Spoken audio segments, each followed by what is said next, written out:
Hello and welcome back to Discovering an Educated Life. Today I have a nice, pretty flip through to do for you. I did order the new Sunlight. It's HBLC, and I ordered the grade 4 language arts. So I'm going to actually be showing you mostly the grade 4 language arts today.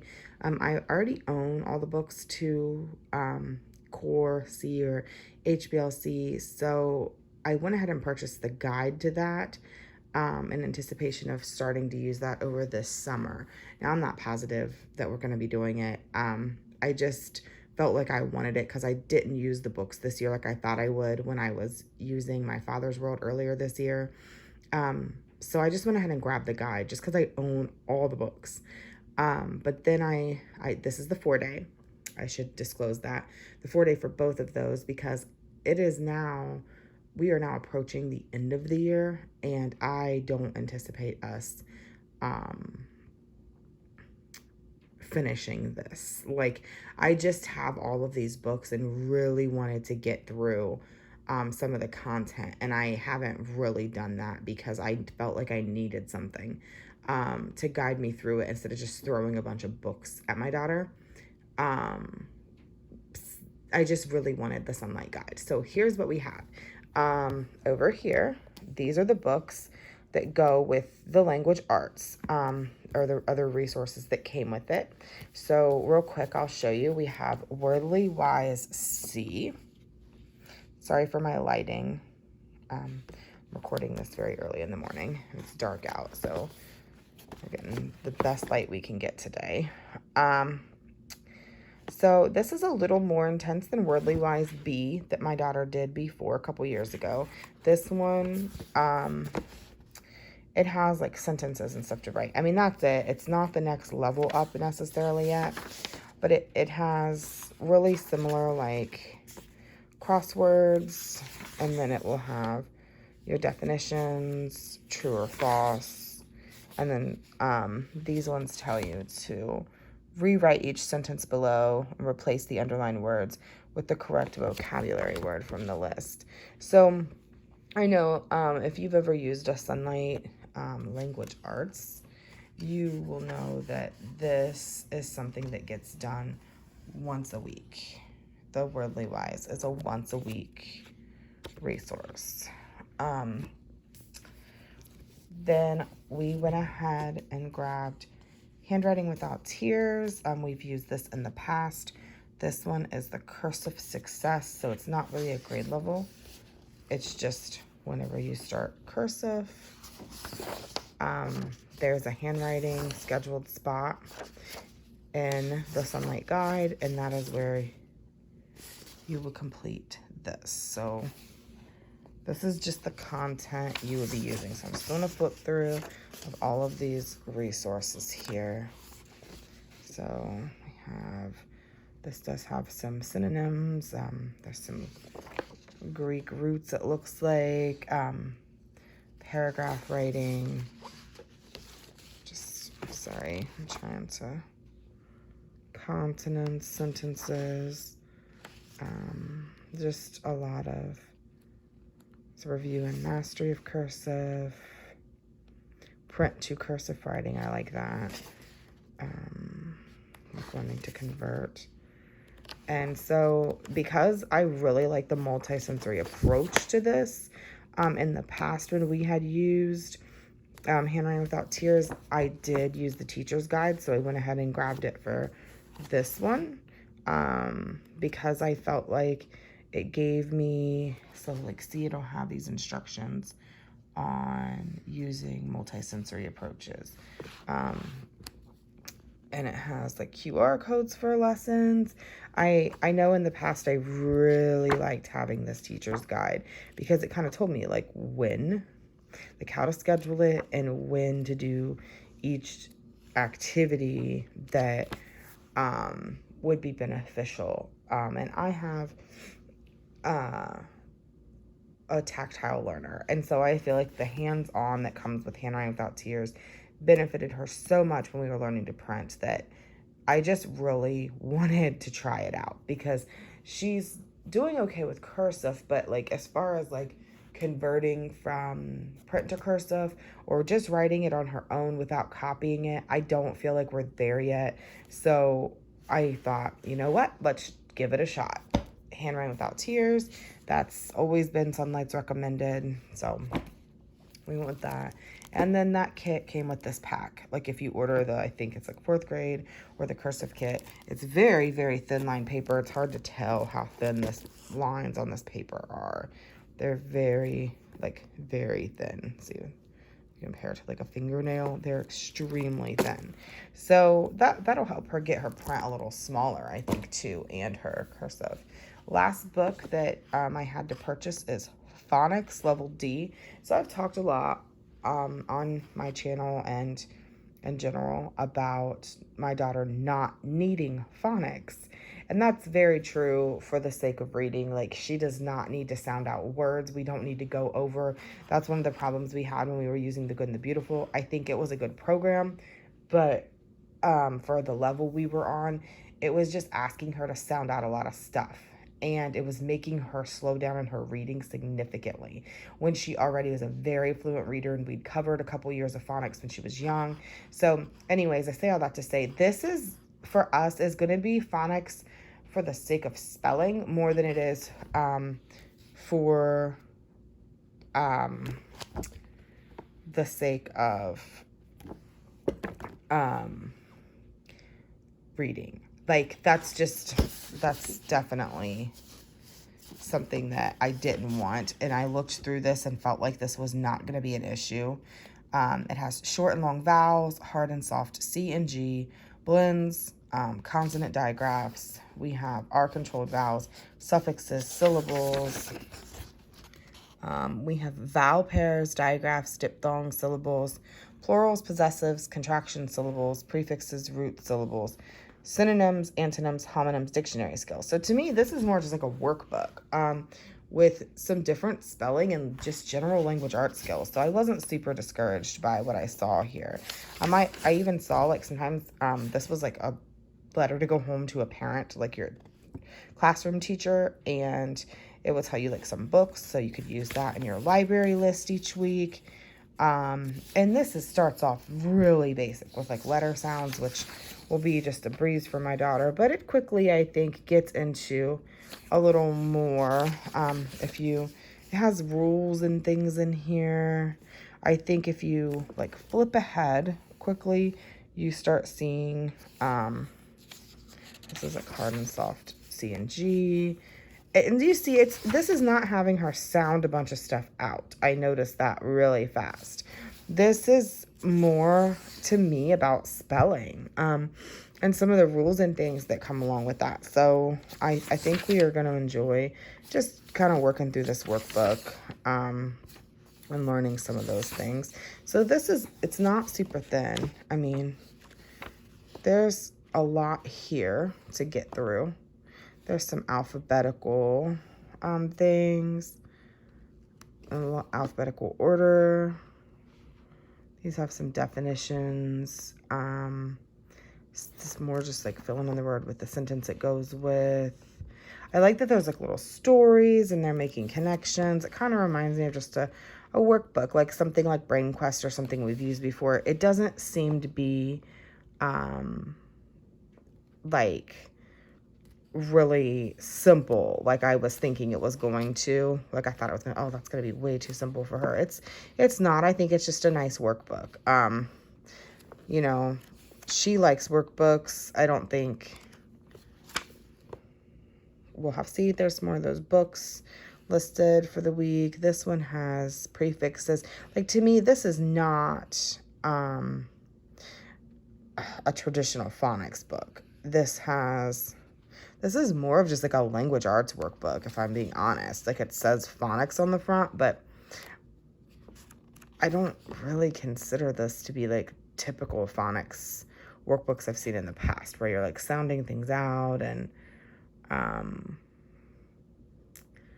just learning like how to say things. This is more of like a spelling and language arts at like a 4th grade level. So I know, I think if you would have used, this is level D. I think if you would have done this with Language Arts 3, you would have done C. So that's the phonics. So let me open up my big old Sunlight binder. This is the fun part. Everyone always wants to see what's in these. So this does have the C. I'm going to do a way more thorough walkthrough of the Intro to World History. So I've already put both of them in here. It's pretty thick. But this one specifically is Intro to World History, year 2 of 2. And I only did the 4-day. As I was saying, sorry, I'm like fumbling around here. I didn't want to get the 5-day because I'm not even going to complete the 4-day, more than likely. So this has maps, way more in depth. You see it has a lot of exploration. There's a lot of things happening on this one. This is way more in depth than the B maps we had, and you can see this kind of folds out to be bigger even than what the B map folded out to be. There's a lot more content here on the maps, which tells me there's going to be more content and more map work in the guide. So this is my HBL 4-day Intro to World History, year 2 of 2. I love all the content and the instructor's guides. This has the full book list of it. Like I said, I'm going to do a more thorough walkthrough of this later. That's not what my goal in today's video was. It's more to show you this, which is the Language Arts 4. That's what this video is primarily about. So we have 4-day Language Arts 4. Again, I chose to do the 4-day because I know I won't even complete it. So first off, let's look at this list here. These are the books. I do have all of these books. So you'll see the optional work text here being the MCP Phonics D and the Worldly Wise C. So those are the ones I just showed you. Now, all of these books are also required. We have read More Stories from Grandma's Attic and The Whipping Boy this year. The rest of these, we've read Misty of Chincoteague. I read that aloud to my daughter. She's gonna go ahead and reread that this year. And in the past, we've also done, she read Encyclopedia Brown already. So we'll just skip that one. And those will be weeks we skip. So we have More Stories from Grandma's Attic, The Whipping Boy, Children of Noisy Village, Marco Polo. This would be our nonfiction reader for the year. We have Ralph S. Mouse, Henry and Ribsy, Encyclopedia Brown, Socks, Emily's Runaway Imagination, Lumber Camp Library, A Llama and the Family, Misty of Chincoteague, Frindle, Escape from Mr. Limoncello's Library, Mustang, Wild Spirit of the West, McBroom's Wonderful One Acre Farm, and The Toothpaste Millionaire. So these were what I was supposed to read for 4th grade. If you watched my last video, it's been a couple months ago. My father passed away in the fall. We had only completed, like I said, a couple of the books for this year. And we just jumped into something much simpler, and I just let her pick a book every day to read from. I put books in a basket, library books, her books on the shelf. We have tons of books, and I really didn't follow anything here just because of the season we were in. So, and I didn't own this either, but I did own all of the readers. I hadn't intended on using the Sonlight, but in this season, it just has presented itself that I need something to kind of use the content we have on our shelves already instead of buying like a whole new curriculum. Since we own the books, I just needed the guide. So real quick, I'll walk you through and show you. So before you begin, there's notes. This explains Sonlight's language arts philosophy. You can get online and read all of this. I definitely recommend it. An overview to this year's studies and what you will need. So the Sonlight guide to what you're going to need for the year is super simple, super basic stuff here. You're going to need wide ruled paper in your child's size. I have the handwriting without tears paper, and I also have wide ruled paper. So either of those things are fine. You're going to need pencils that fit your child's hand. Also basic. Scissors, index cards, markers, crayons, or some other colored writing utensils. Anyone homeschooling is probably going to have most of these things on hand. If you have more than one child, it tells you you will need another set of activity sheets, which you can purchase. So these are just recommendations for teaching. It's explaining how to teach the writing, what they do with that, with spelling, all the activity sheets, how you're going to complete that. Again, all this is available online. This tells you for, there's going to be downloads. You can download things from the website. And I know you can download for handwriting, a guide. So we have, this is just explaining all the instructor's guide. The handwriting is not a guide, it's a schedule. If you want to download a schedule to follow, I'm just going to use my teacher's guide I purchased from them. These are other resources, corrections and suggestions, and supplementary websites. So, this is, again, just a quick start guide. And this really is just explaining it in a super basic way. Easy to use, your activity sheets, how to use the grammar, the creative expression, vocabulary, which is going to come from your books, discuss after you read, and there's more downloads and information on the website once you purchase the guide. So all of the weeks are over here on the side. See, there's a lot of sheets in here. This is a very comprehensive guide. I won't be using this binder. I'm going to take out a month at a time and put it in a separate binder. So this is week 1. So I have this set up. I did not purchase the science. I don't know if I will or not to go with this for this next year. It's not really going to be next school year. It's going to be over the summer, mostly like spring into summer. So week 1, we have reading, memorization, sing the word with God. Now this is all, like you'll see, this is history and geography and read alouds. This is all the HBL. So if anyone ever tells you, like, I'm using Sonlight, this is probably what they're talking about. They're probably talking about history, Bible, literature. That's almost always what they mean if they say I'm using Sonlight. Now, this is not what this video is primarily about, so I'm going to skip over. This is all the notes and content for your HBL. I'm not going to go through all that. This is week 1 of grade 4 language arts, week 1. So spelling. You're going to have a rule and write, a pre-test, a check, and a post-test. This activity is going to be to do with spelling, and you see this is spelling and phonics. So this MCP Word Study D, which is the phonics. See, they're calling it Word Study.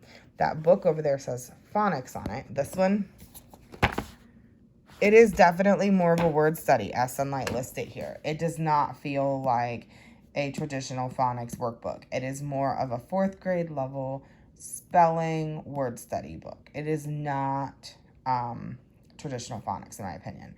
So we have these pages to do, and it's assigning it right here, and then this is going to be contained within the pages of this guide. This tells you recommended handwriting without tears. You're just going to fill in the blank. It's that simple. I'm going to write in what I'm going to be doing for handwriting. And then for Wordly Wise C, 1 exercise for the week. It's just exercise 1A, and that's so simple. You can open this and see. So it's telling me exercise 1A. That's this. So you're going to go over word list 1, and then you're going to complete this true or false exercise. That's the entire assignment for the week. So it's not a super difficult thing to complete there. Then this is the story to read. So like I said, I already have done this. So I may do this content and just skip this book and use another book, or I may just skip these weeks, the first few weeks, because we've already done those books, and that's fine too.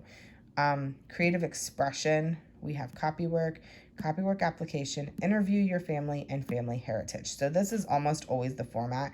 You're gonna have copywork on Monday, a copywork application on Tuesday, and I'll show you that in a second. Like a pre-writing activity on Thursdays, or whatever day 3 is. And then this is almost always going to be the writing assignment on your Thursday/Friday. And because the way it's written, we can take 2 days to do this if we need to, because we have 4 days. So if this needs to be 2 days, we can do an additional day of writing only. That's how I've done it in the past. All right. So we have here our instructions. Again, it's breaking down that spelling I showed you. Day 1, rule and write. Day 2, pre-test. Day 3, check. And day 4, post-test. And this is telling you exactly what that means. So the rule and write is here. It's telling you you're going to need a large whiteboard or chalkboard with a writing utensil, index cards, and a word list. You're going to need all of that to teach this. This is more than likely compound words. Most of the time, I feel like when there's index cards involved, you're doing compound words in Sunlight. Yeah, exactly. Inside. So you're working with compound words. It's telling you the rule for the week is compound words. 2 smaller words joined together to make 1 larger word. And these are your words. Checkout, daytime, airplane, backpack, campfire, flagpole, outside, within, and railroad. So you're going to have these words as your spelling words for the week. Whenever you see these boxes, it's telling you to read the script. So you're going to read this about compound words. Then you have index cards. It's telling you to have your children use the index cards you prepared earlier to form the compound words on this week's list, and consider these activities as optional if your children can spell easily. We have a pre-test for day 2. See? Then we're going to come over here and we have check. So we're going to want to do a check, which is the check is the test. An activity, it says have your children write the sentences you created that feature the words on this week's list. Again, check for accurate spelling. If the spelling words were misspelled, then have your children rewrite them again accurately 5 times each. Post-test words, check out, daytime, airplane, backpack, campfire, flagpole, outside, within, railroad. Same set of words. It's just giving it to us every time we have an assignment. You can type these up. It does not come with this, but you could type up a spelling list if you want. I did do that in the past when I did Language Arts 3 with my daughter. So then you have give the post-test after the post-test. And then this goes into this optional workbook, our phonics workbook. It's explaining to us exactly what to do. It's telling us the answers, so we have an answer key.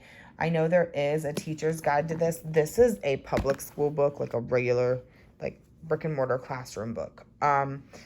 This book itself is frugal. It's a frugal option. I think it's like $15. The teacher's guide is not. It's like $80, or it was a lot when I looked at it. I think it was something really expensive like that. So that's why they're giving you the answers here, because you don't really need the teacher's guide to teach the phonics. I feel like, I mean, if you really felt like you needed that guide, you could purchase it. But I think it would be probably a waste, given that you have the instructions and all this here. This is, again, explaining the handwriting, and it's telling you you can download a handwriting schedule. This is explaining vocabulary development, which is considered a natural process in Sunlight. You're probably not going to need a vocabulary program. You can use the Wordly Wise, but you don't need like a separate vocabulary program. It's going over within that vocabulary. There's cultural literacy, the readers, the creative expression, which will happen weekly. These are the actual content of this. These are the worksheets that Sunlight gives you. So it's telling you that schedule I was telling you. Day 1's always going to be copywork application. Day 2, day 3, pre-writing, and day 4, writing. And it's going over all of that. And so all this is available online. If you want to look at it, I'm just kind of walking you through to show you what's here. So when this starts and you have copywork, so it starts with copywork here. You're going to use the worksheet and do the copywork. Then you're going to have copywork application. This is telling you to read the script in the like pinkish purple box here. This is, you're going to read this to your child. It's about common and proper nouns. And it's just telling you to do some activities and look up some things. It's really basic. So then we have more to read. There's this activity. It's giving us the answers and telling us that's going to be on our worksheet. That's the answer to that. This is day 3. This is our interview your family activity, and it's telling us it's a pre-writing activity to read from this box here. This is the actual activity where you're going to interview the family member. And then we have write a narrative based on an interview. So you're going to read that box aloud as you're assigning this. And this is telling you how to evaluate. I got really hung up on this before, and this was the area I was the most fearful of using this again as the rubric. I intend on using it much looser this time. But I think it is good to have an idea of what you should be working on. So content and mechanics. It's telling you, like, you know, did my child introduce the story? Did they use details and descriptive language? Was the information organized and presented clearly? Was there a conclusion? And did you write the events? Like, did they write the events as if they were taking place now? Mechanics, was spelling correct? Did they use correct grammar, punctuation, capitalization? And did they write neatly, forming letters correctly? So you either excelled in this area, you met the expectation, or you need to work a little bit harder on it. And you don't have to even show this to your child. This is more, I've realized for me, like to look at the beginning of the year and then see where we are at the end of the year. It doesn't need to be perfect. I showed this to my daughter before, and I think it was discouraging. So I almost recommend not going over this with them. Just kind of reading it, going over it lightly, not with a fine-tooth comb, and then doing this yourself. Just, did they do those things? This is the worksheet. So copy work on Monday. The application is here. It's that common and proper nouns activity you saw. And then this would be the interview. You have a place to write it all right here. And then down here, this would be on your own piece of paper or in a writing notebook, record your piece of family heritage. And there's more details than that back in the guide. This is just telling you on the student sheet. And that's it. That's all of week 1. I think it seems like a pretty full language arts program. You're getting spelling, you're getting handwriting, you're working on some vocabulary development and reading, and creative expression. So I'm going to flip real quick all the way back because I want to show you the readers. So I just flipped open, let's see. I'll look at the first one with you because this is the one that would have been for that week. So, what I typically do with a sheet like this from Sonlight is take it out and put it in my book I'm reading. So if we were reading More Stories from Grandma's Attic, we've actually completed this, and I didn't really need this for it. I mean, you wouldn't have to have it, but to read a book, I mean, this is just giving you some things to go off of. So it's telling you the setting of the book. I usually talk about that with my daughter. There's an overview of the book. I don't always talk about that because sometimes it gives away stuff. And then these are just discussion questions for after you read. So this is for chapter 1. These are questions. If you wanted to check for comprehension, you can use these. Sometimes, I mean, we typically have bigger discussions than this anyways, but I think it helps to have these for comprehension. It also helps to like build discussion questions like that can go deeper. It also, if you are having them read it to themselves, this would be really helpful too. I tend to have my daughter read aloud these books. She reads a lot to herself, but I like the practice of her reading aloud to me on these. So there's questions. This is those cultural literacy. This is a vocabulary word. So it's The Village Blacksmith. It's explaining to you what this is. It's a classic poem by Henry Wadsworth Longfellow that is a tribute to American blacksmiths based on an actual blacksmith shop on Brattle Street in Cambridge, Massachusetts.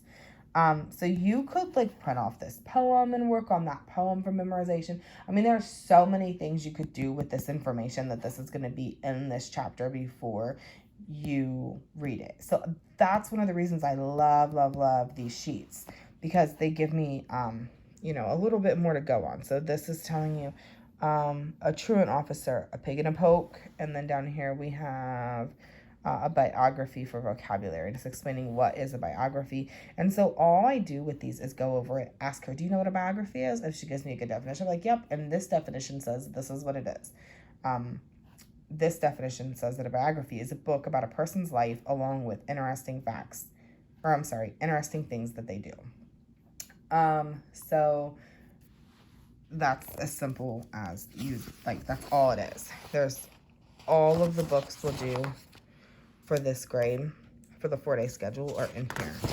So, I mean, I don't follow it to a T. I just tend to like the idea of having the notes so that we have something to kind of go off of. And I do think they had really good ones. If you were using the reading assignments for the Core C, I think this one had really good notes for the poems. An amazing like poetry study for this year, I realized, if you were using Core C. So that's it. That is Language Arts grade 4 with a little bit of like Core C thrown in there, but I hope that was a helpful overview and just kind of showed you what this year would look like if you were doing Language Arts 4 with, honestly, I think it could even be used with a 5th grader, just something around 4th or 5th grade. So maybe 3rd if you had a really advanced student, but 3rd, 4th, 5th grade, somewhere around there. So just let me know in the comments if you've ever used Sunlight's Language Arts programs, how you liked them, and just what you guys are using this year, what supplements maybe you've ever used with Sunlight, anything like that. So don't forget to hit like and subscribe, and thank you for watching.